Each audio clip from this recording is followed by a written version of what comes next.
আব্বা একটা তো চাকরি হয়ে গেছি। কিরে বাবা তুই কি চাকরি কর? আব্বা হাততালি দিলে টাকা আব্বা। আমি জানতাম বাবা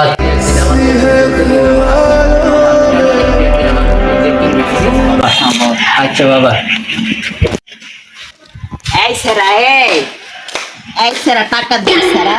এই টাকা দূর থাক দূর থাক এই টাকা দিবি না? আর না তো লাগা তার দূর টাকা দে। দূর থাক দূর গেল লা লা লা লা লা। এই সেরা টাকা দে নাহলে খুলে দিমু। টাকা দে। ওরে মাগির বেলা চাকরি হিসেবে বেলা ওরে এটা কি চাকরি যে ফালার গজ না হচ্ছে ওরে ওরে এটা কি চাকরি রে করছে ওরে খাড়া রে খাড়া এমনি হুন হুন হুন